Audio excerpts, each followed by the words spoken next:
కాబట్టి ఆయన సన్నిధిలో మనము విశ్వాసమునకు కర్తయు దాన్ని కొనసాగించు యేసు వైపు చూచుచు మనం పరుగులో ముందుకు కొనసాగించవలసిన వారమై ఉన్నాం.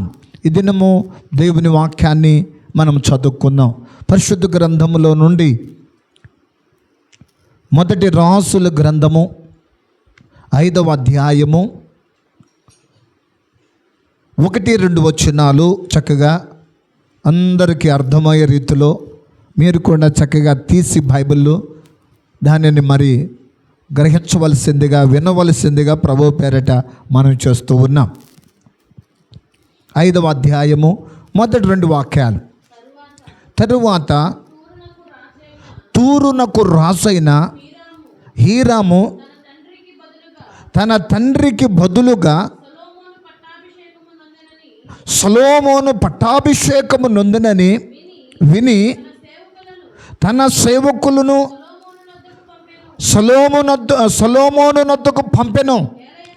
ఏలయనగా హీరాము ఎప్పటికీ దావీదుతో స్నేహముగా ఉండెను. హీరాము నొద్దకు సొలొమోను ఈ వర్తమానము పంపెను. దేవునికి స్తోత్రం. ఇక్కడ మనం చదువుకున్నటువంటి భాగములో మనకు కనబడుతున్నటువంటి 2 వ్యక్తులు 3 వ్యక్తులు మనకు కనబడతా ఉన్నారు. ఈ చదువుకున్న మొదటి 2 వాక్యాల్లో రాసుల గ్రంథము 5వ అధ్యాయము మొదటి 2 వచనాలలో చదువుకున్నాం. ఇక్కడ తూరునకు రాజైన హీరాము కనబడుతున్నాడు. 2వ వ్యక్తి సొలొమోను కనబడతా ఉన్నాడు. 3వ వ్యక్తి దావీదు కనబడతా ఉన్నాడు. ప్రాముఖ్యముగా ఏ కాలమయ్యా అంటే అది సొలొమోను కాలం. అది సొలొమోను ఎవరయ్యా అంటే రాసుగా ఉన్నాడు. ఆ దినాలలో రాసుగా ఉన్నాడు. అయితే ఈ మాటట హీరాము అనబడినటువంటి ఈ రాసట ఈ తూరునకు రాసుగా ఉన్నటువంటి హీరాము విన్నాడట. ఎందుకనయ్యా అంటే ఈయన అన్యదేశపు రాజు. లెబోనోను అనే ప్రాంతం ఉంది. ఆ ప్రాంతము ప్రాముఖ్యమైన 5 పట్టణాలలో ప్రాముఖ్యమైన ప్రాంతము. ఆ ప్రాంతములో ఉన్నటువంటి తూరు, ఆ ప్రాంతములో ఉన్నటువంటి తూరు అనబడిన ప్రాంతమునకు ఈయన రాజుగా ఉన్నాడు. ఇంకా చెప్పాలయ్యా అంటే ఈయన అన్యరాజు. ఈ అన్యరాజు ఎవరితో స్నేహం చేసేవాడయ్యా అంటే దావీదుతో స్నేహం చేసేవాడు. దావీదు అంటే బాగా ఇష్టం. ఈ యొక్క హీరాము కూడా హీరాము కూడా దావీదు అంటే ఇష్టము. మరి దావీదు కూడా హీరాము అంటే ఇష్టము, బాగా స్నేహంగా ఉండేవాడు. ఈ లోకంలో మరి మన స్నేహాలు చూస్తే, ఇప్పుడుంటున్న స్నేహాలు చూస్తే ఎలాగుంటాయ్యా అంటే ఈరోజు స్నేహాలన్నీ కూడా అవి ఎట్లా ఉన్నాయ్యా అంటే అవసరతను బట్టే స్నేహం. అవసరత లేకపోతే అది స్నేహము కాదది. మోసంగా ఉంటుంది, ఎన్నిపోటుగా ఉంటుంది, ఏదొక రీతిలో నష్టపరిచేదిగా ఉంటుంది, ఏదొక రీతిలో ఇదిగో మరి అక్కడ లాభం ఉంటే ఆ లాభాన్ని అదిగో ఎవరికి కాదు నాకే అని ఆ విధమైనటువంటి స్వార్థముతో, సెల్ఫిష్నెస్ అంటారు, ఆ యొక్క స్వార్థముతో వెళుతున్నటువంటి స్నేహాలు. కానీ దావీదునకును హీరామునకట ఒక మంచి స్నేహం కుదిరిందట. ఆ స్నేహము తన కాలమంతా స్నేహం చేసిన తర్వాత ఆ స్నేహం మర్చిపోలే హీరాము. ఆ మర్చిపోకుండా తన కుమారుడైన తన స్నేహితుడు కుమారుడు సొలొమోను పట్టాభిషేకం చేయబడ్డాడని, రాజుగా ఉన్నాడని, ఆ రాజుగా ఉన్న తర్వాత ఒక పని చేస్తున్నాడని, ఆ పనిలో ఉన్నాడని. ఏం పని అంటే అదిగో మరి ఒక ప్రాముఖ్యమైనటువంటి అదిగో దేవుని మందిర పని చేస్తున్నాడని, ఆ మందిర పనిలో ఇదిగో మరి తన యొక్క స్నేహ భావమును తెలియపరుస్తూ ఉన్నాడు ఈ యొక్క హీరాము. దేవునికి స్తోత్రం. అర్థమైందమ్మా? కనుక ఈ యొక్క హీరాము గురించి మనం ఈ రాత్రి మనం చదువుకోవాలి అన్ని రోజు. కానీ దావీదునకు మంచి స్నేహితుడిగా ఉండి తను చేసిన సహాయం ఎంత అంతా కాదు, అది గొప్ప సహాయం చేశాడు.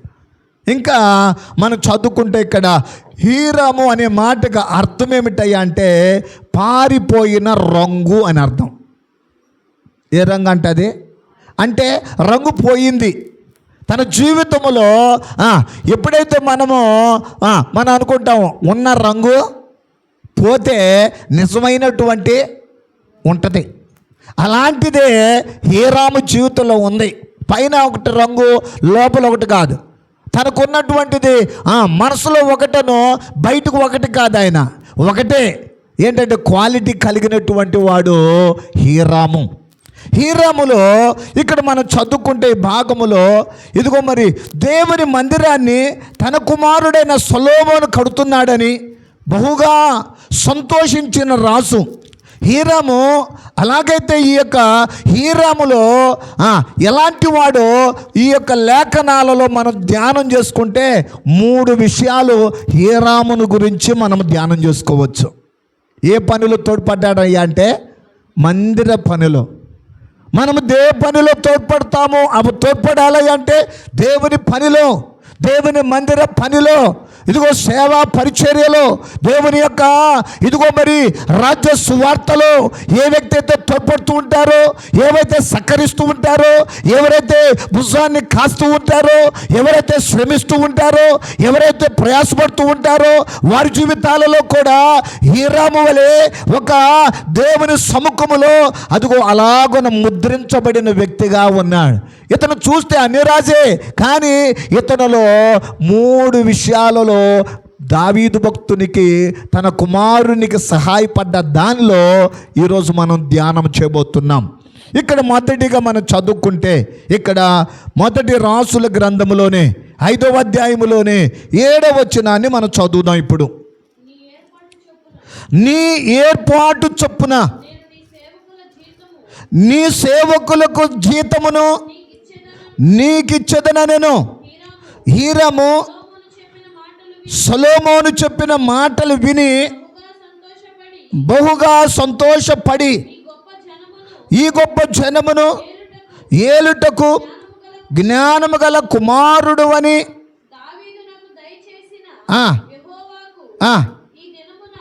ఈ దినమున స్తోత్రము కలుగునుగా కానీ చెప్పి దేవునికి స్తోత్ర.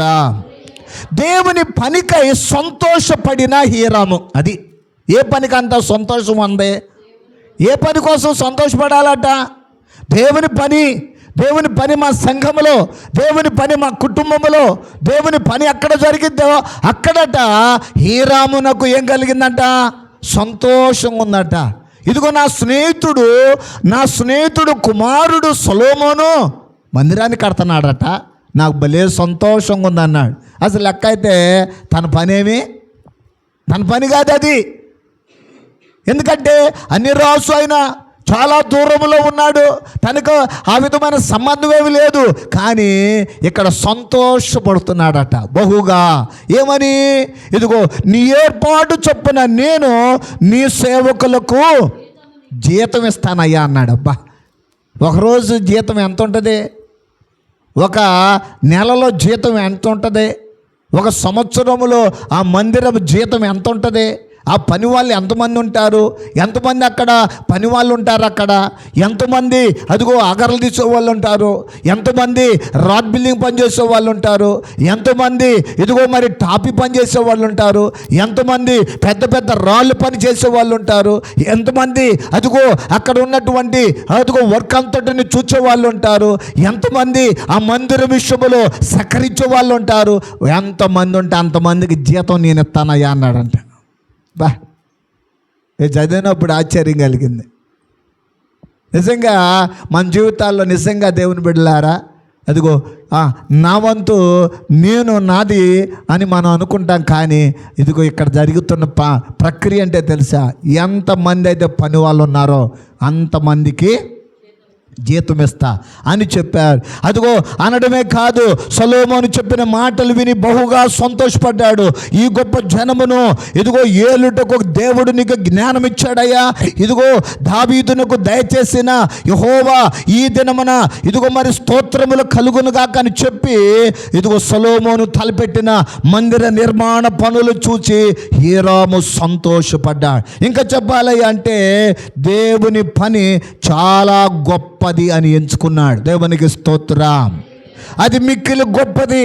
దేవుని పనిది, దేవుని పరిచర్యది, దేవుని సంఘం ఇది, దేవుని సేవకులు వీరు, దేవుని ప్రజలు వీరని ఎంచుకున్న వారు ఎవరయ్యా అంటే హీరాము. మనం కూడా తెలుసుకోవాల్సింది మందిరమేగా, సేవకులేగా, లేకపోతే సంఘమేగా, వాళ్ళేగా, వీళ్ళు కాదు. ఇది చాలా మిక్కిలి గొప్ప పనిది. ఈ పని విషయంలో రాస్తున్నాడు అపోస్తుడైన పౌలు భక్తుడు అంటాడు, 3వ అధ్యాయము 1 కొరింథీయులకు రాసిన పత్రిక 3వ అధ్యాయము 10వ వచనం నుండి చదువుకుంటే,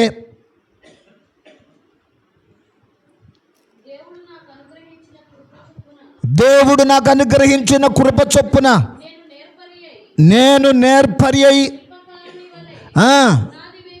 కనుక దేవుని మందిర పనట నేర్పరిగా ఉన్నా. నేను ఏదో ఒక రీతిలో పునాది వేయలేదు, ఏదో ఒక రీతిలో నేను ఈ పనిలో ముందుకు వెళ్ళలేదు. నేర్పరి అయినా ఇదిగో ఒక శిల్పకారుని వలె పునాది వేసి తిని మరి ఒకడు దాని మీద కట్టుతున్నాడు. ప్రతివాడు దాని మీద ఎలాగో కట్టుచున్నాడు. కాబట్టి దేవుని సంఘము, దేవుని ప్రజలు ఇదిగో మరి హీరాము ఎందుకు సంతోషపడుతున్నాడు అంటే మందిరముగా కట్టబడుతున్నాం. మనము మందిరముగా కట్టబడుతున్న జాగ్రత్తగా ఉండాలి. ఎలా పడితే అలాగ మనం కట్టబడితే అది ఆయనకు సంతోషము లేదండి, దేవునికి సంతోషం రాదు.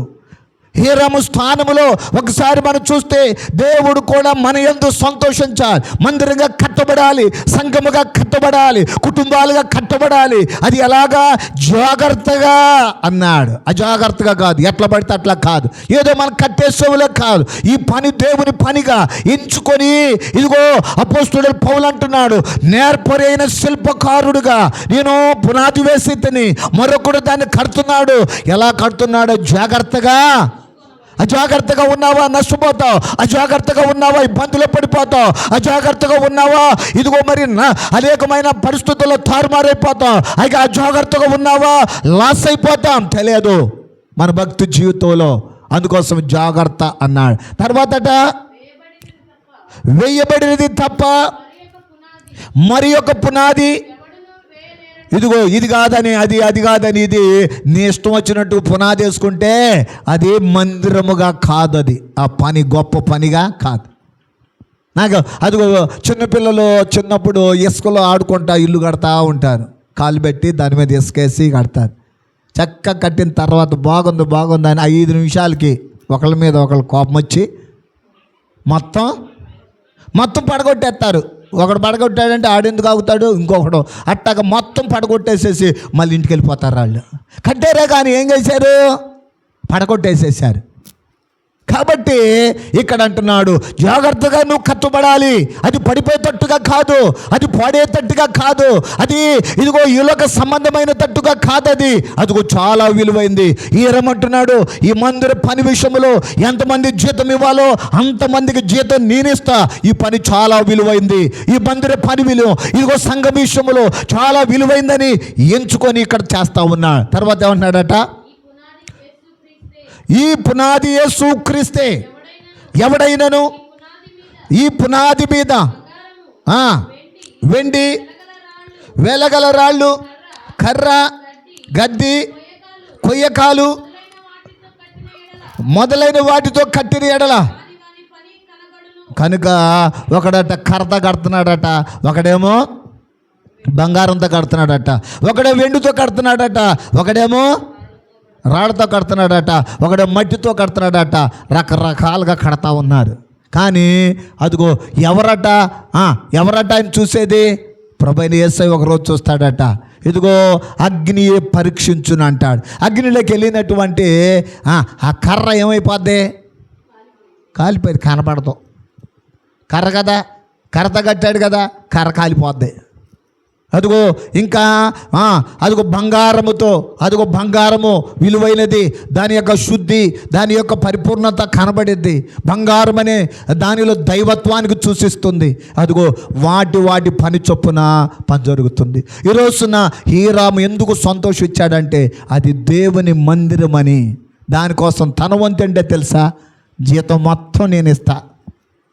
చూసారా, ఓ ప్రోగ్రాం పెట్టుకున్నాం, ఓ ప్రార్థన పెట్టుకున్నాం, ఒక ప్రయాసపడతా ఉన్నాం, దానికి సహకరించే దానిలో ప్రతి ఒక్కరికి మనస్సు కలగాలి. నాదేమోనండి వాళ్ళే చూసుకుంటారు అని అంటే అదిగో సంతోషించడానికి దేవుడు కనబడలే అక్కడ. దేవుని పని ఎస్, నీది నాది అందరూ ఖర్చు అయిపోవాలి. అక్కడ రాగానే శ్రావణి అంటుంది, అయ్యా రేపు 15వ తారీఖున కార్యక్రమం పెట్టారు కదా, ప్రేయర్ అంటున్నారు కదా, ప్రార్థన అంటున్నారు కదా, మా ఇంటిలో నుండి ఎన్నైతే అదిగో ఆ భోజనానికి కావలసిన అదిగో ఆయిల్ కావాలో మేము ఇస్తామయ్యా. ఒకసారి చెప్పలు కొడదామా? అంతేనా? ఎవరు చెప్పారు ఆమెకి? దేవుడు కలిగించాడు కాబట్టి మనసు, దానిలో దేవుడు సంతోషిస్తాడు. రెండోదిగా ఇందాక పిలుపు గారు కూడా ఫోన్ చేశారు, లంకా పిలుపు గారు, అయ్యా ఇదిగో మరి ఇలాగ నేను అన్నది అలాగున మరి 4,000 4,000 నేను పంపిస్తున్నాను, దానిని రేపు మందిర పని కొరకై అదిగో భోజనం కొరకై జాగ్రత్త మీరు వాడుకోండి అయ్యా. మందిర కోసమై భోజన విషయంలో ఒక మంచి మనస్సుతో ముందుకొచ్చారు. దేవునికి స్తోత్ర. అది దేవునికి ఎలాగుంటుందయ్యా అంటే ఇష్టము. నాదేముందండి, మా పనులు మా రెక్కాడితే డొక్కాడాలి, మా దగ్గరే ఉందంటే అంతే. నా దగ్గర నుంచి ఏదో ఒకటి వెళ్ళాలి మందిర పనిలో. నా దగ్గర నుండి ఏదో ఒకటి, రోడ్డు దగ్గర ఒక అతను ఉంటాడు, రోడ్డు దగ్గర వస్తూ ఉంటే ప్రార్థనకు రాకపోయినా ఒక మాట చెబుతాడు, నా కోసం అయ్యగారు ప్రార్థన చేయించండి అంటాడు. ఒకవేళ మర్చిపోయారు ఎవరన్నా, ఎవరి మీద ఉంటుంది అది? ఈ చెప్పిన వాళ్ళ మీద ఉంటుంది. ఆడొచ్చి నాకు తగిలిస్తాడు, ఏమని, అయ్యా పలానా అబ్బాయి పలానామ ప్రార్థన చేయమన్నాడయ్యా అని. గుడికి రాకపోయినా తగిలిస్తాడు. అదొక టాలెంట్. ఒకవేళ నేను చేయలేకపోతే నా మీద ఉంటుంది. వాళ్ళు చెప్పలేకపోతే అది మాత్రం తగిలించి కూర్చున్నాడు అంతే. దేవుని పనులు ఏదైనా నేను ఉండాలి, ఏదైనా నేను చేయాలి అనే తపన మనలో ఉంటే ఖచ్చితంగా దేవుడు ఆస్వాదిస్తాడు. దేవునికి స్తోత్ర. కాబట్టి ఇక్కడ ఒకటి ఏదో హీరాములో ఏముందంట, సంతోషిస్తున్నాడు. దేనికోసం? దేవుని మందిర పని విషయంలో. దేవునికి స్తోత్ర. రెండవదిగా మా హీరాములో రెండో విషయాన్ని చూస్తే అంటున్నాడు, ఈ రాజుల గ్రంథంలోనే 5వ అధ్యాయంలోనే 10వ వచనాన్ని ఒకసారి చదువుకుందామా? 10వ వచనం. హీరాము సొలొమోనునకు ఏంటట, ఇష్టమైనంత మట్టుకు దేవదారు మ్రానులను సరళపు మ్రానులను పంపించగా సొలొమోను హీరామునకును ఇంటి వారి సంరక్షణకును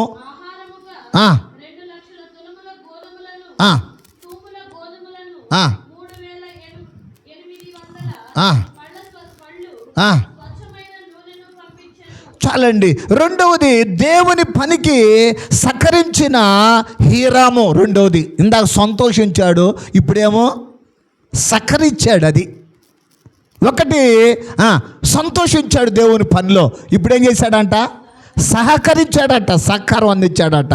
అదిగో అయ్యా మందిరానికి కావలసిన సరళ వృక్షాలు ఎన్నో, అమ్రానులు ఎన్నో, అదిగో ఆ విధమైనటువంటి దేవదారు వృక్షములకు కావలసినవి ఎన్నో, ఆ యొక్క ఎన్ని కావాలో చెప్పయ్యా, విలువైనవి అవి, చాలా విలువైనవి, చాలా శ్రేష్టమైనవి, అవన్నీ పంపించాడట. ఆ పంపించి సహాయకుడుగా ఉన్నాడట. కనుక దేవుని యొక్క పనిలో విశ్వాసులు ఏం చేయాలి అంటే సహకరించాలి. ఆయనే చేసుకుంటాడండి, లేకపోతే కొంతమంది ఉన్నారు వాళ్ళే చేసుకుంటారంటే అంటే కాదు. నీ సహకారము దేవుని సముఖములో నిలబడిద్ది. ఏం చేస్తుందట, నిలబడిద్ది, జ్ఞాపకంగా ఉంటుంది. ఆమె చేసింది రెండే, ఆమె యొక్క దగ్గర ఉంది కొంచెందే. ఏముందయ్యా అంటే అదిగో సేరున్నర అత్తర తీసుకొని ఏసై మీద పోసింది అంతే. విలువైనది పోసింది, అది చాలా విలువైనది పోసింది. అది ఎలాగుంది అంటే జ్ఞాపకార్థముగా అన్నాడు అంతే. ఇప్పటికీ ఎన్ని వేల సంవత్సరాల క్రితం అంట, 2000 సంవత్సరాల క్రితం చేస్తే ఇప్పటికీ అది కంటిన్యూగానే చెప్పుకుంటున్నారు. దేవునికి స్తోత్ర. కాబట్టి ఇక్కడ సహకరించాలి, దేవుని పనిలో సహకారం ఉండాలి, దేవుని పనిలో సహకరించాలి, ఏదో ఒకటి తోడ్పడాలి. మన ప్రార్థన, మన కుటుంబాలు దీవించబడడానికి సహకారం అనేది చాలా ఉండాలి, అది అవసరం. సహకరించాలి, దేవుని పనిలో సహకరించే వ్యక్తిగా మనం ఉండాలి.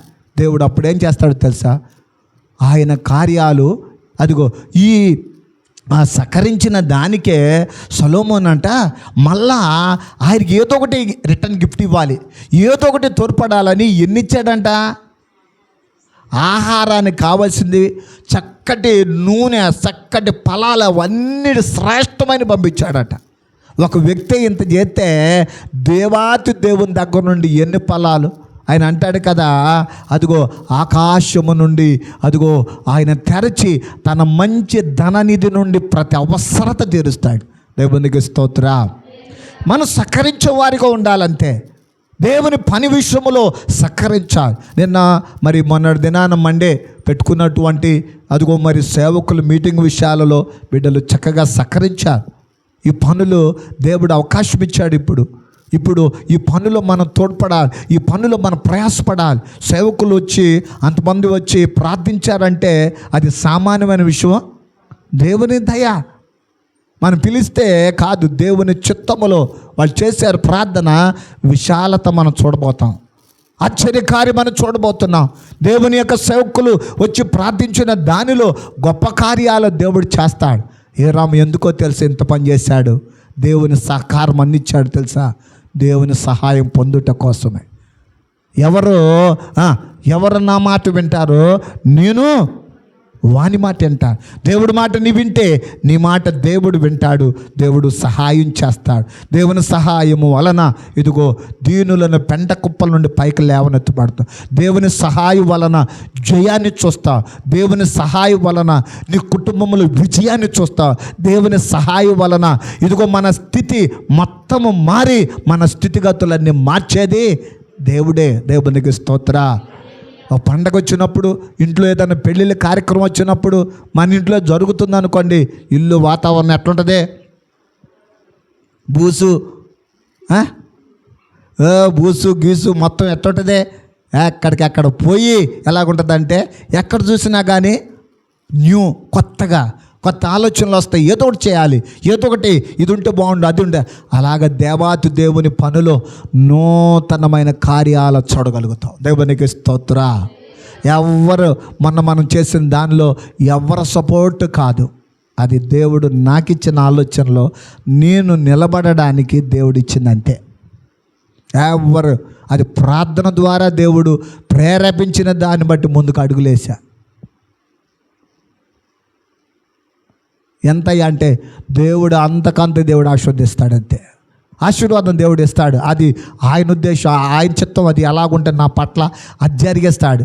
అది నేను ఇలా జరిగిద్ది అలా జరిగిద్ది నేను అనుకోని ఎలా చేస్తాడో, కంటికి, చెవికి, హృదయానికి అలాంటి కార్యాలు చేస్తాడు. కాబట్టి దేవుని బిడ్డలారా, దేవుడు అలాంటి కార్యం. ఇప్పుడే డేవిడ్ బెన్హాం గారు అని ఫోన్ చేశారు ఇందాక మిమ్మల్ని మాట్లాడుతున్నప్పుడు. ఆయన విజయవాడలో ఒక గొప్ప దైవజనులు డేవిడ్ బెన్హాం గారు. ఆయన ఇజ్రాయెల్ టూర్కి తీసుకెళ్ళేది, ఆ ట్రిప్ వాళ్ళదే. ఈ నెల 17 మనం వాస్తవానికి 20 లోపు నేను వెళ్ళాల్సింది. గ్రూపు 30 మెంబర్స్ ఉంటారు మొత్తం ఇజ్రాయెల్ టూర్ ట్రిప్పుకి. అయితే అది 12 days 12 రోజులు ఈ యొక్క జర్నీ. దాదాపుగా 2 lakhs 2 లక్షలు. అయితే ఆయన చెప్పింది, ఈ నెలని నేను ఎక్స్పెక్ట్ చేస్తా, అన్ని ప్రిపరేషన్లో ఉన్నా, ఒకటి ఆలోచించుకొని చేస్తూ ఉన్నా. ఫోన్ చేసి ఇంకొక నెక్స్ట్ మంత్ అయితే పాస్టర్ గారు మీరు తొందరపడి అవన్నీ ప్రిపరేషన్ చేసుకుంటున్నారని నేను విన్నాను. సో మరి నెక్స్ట్ మంత్, ఎందుకంటే ఈ 30 మెంబర్స్లో కొంతమంది వీసా కొంచెం మరి డిలే అయింది వాళ్ళది, మరి ప్రాసెస్ జరుగుతుంది కాబట్టి నెక్స్ట్ మంత్ కానీ చెప్పారు. సో సంతోషం. అయినా నెక్స్ట్ మంత్ అయినా దేవుని చిత్తములోనే అది జరిగిద్ది. మన తొందరపడితే జరిగేది కాదు, అది మన తొందరపడితే వేరేగా ఉంటుంది. ఆయన ఇస్తేనే అవన్నీ సమకూడి జరుగుతాడు. ఇవన్నీ ఉన్నాయి, ఇవన్నీ కూడా ఉన్నాయి. అయినా దేవుని యొక్క దయలో ఇవన్నిట్లో ముందుకెళ్తా ఉన్నాం. మరి దేవుని యొక్క దయలో దేవుడే సమస్తము సమకూరుస్తాడని నేను నమ్ముతున్నాను. ప్రభు సన్నిధిలో ప్రార్థిస్తున్నాను. దేవునికి స్తోత్రం. హీరాములో మొదటిది ఏంటయ్యా అంటే దేవుని పని అంటే సంతోషించాడు. రెండవది సహకరించాడు. అది మూడో దానికి వెళ్దామా అంటున్నాడు కదా. 13వ వచనం నుండి చదువుదామా. 13 రాజైన సొలొమోను ఇశ్రాయేలీయులందరి చేతను వారిలో 30,000 మంది ఎట్టి పని చేయువారైరి. వీరిని వంతుల చొప్పున నెలకు 10,000 మందిని లెబానోనులకు పంపించను. ఒక నెల లెబానోనులోను 2 నెలలు ఇంటి వద్దను వారును ఉండిరి. ఆ ఎట్టి వారి మీద అదోనీరాము అధికారి అయి ఉండెను. చాలండి. ఇక్కడ మనం చదువుకున్న దానిలో ఇక్కడ దేవుని పనికై ఇదిగో సమర్పించుకున్నటువంటి హీరాము మూడవది.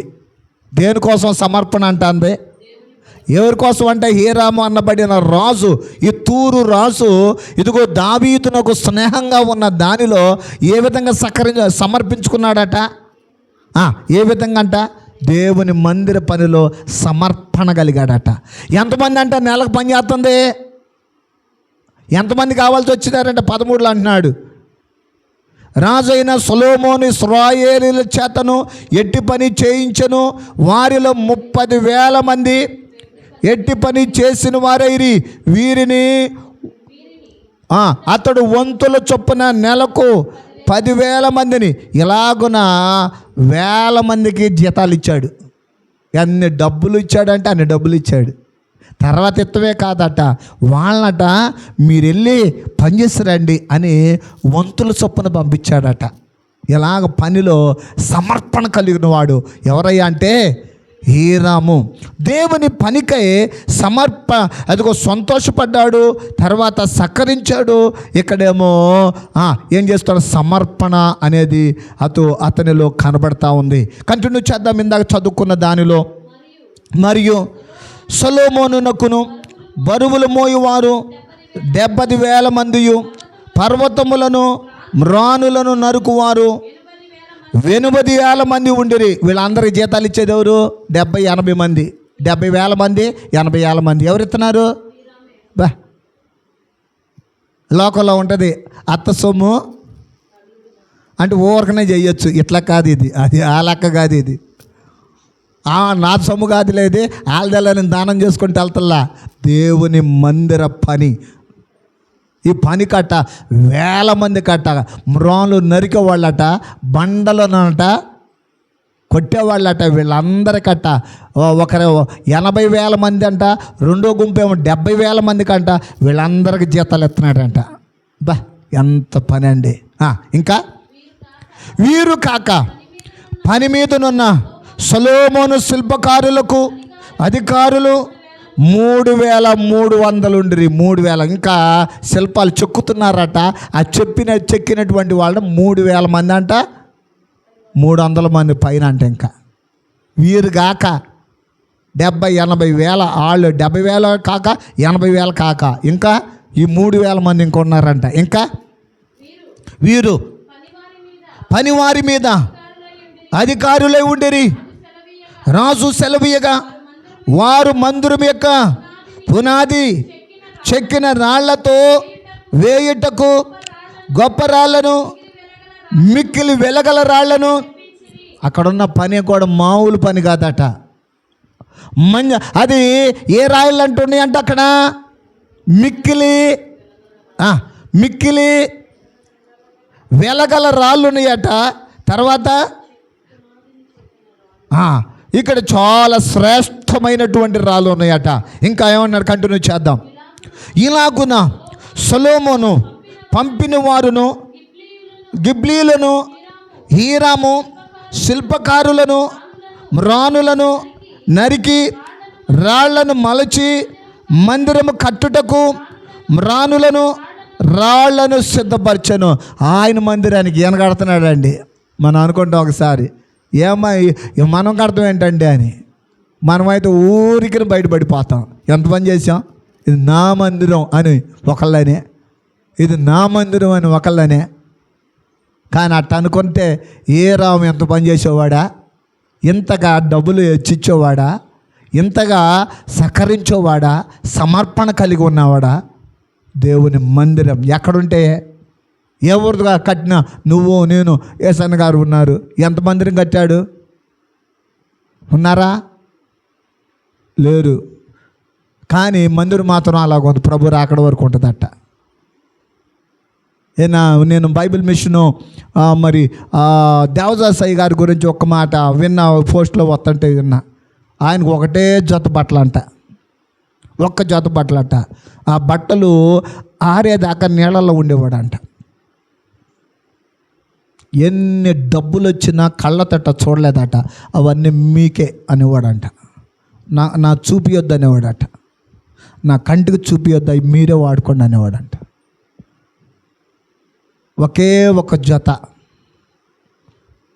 దేవుని పనిలో అలాంటి భక్తి చేశారు. దాన్ని బట్టే ఈరోజు సేవ అసలు మామూలుగా కాదు. మన కుటుంబాలలో కూడా, మన పరిచర్యలో కూడా సమర్పణ కలిగిన బిడ్డలు లేచునుగాక. ఆ సమర్పణ ఎలాగుంటుందంటే రోమాపత్రికలో 12వ అధ్యాయంలో 12వ వచనంలో చెప్పారు. ఈ మాట చదువుకొని ముగింపులోకి వచ్చేద్దాం. 12వ అధ్యాయం 12వ వచనం.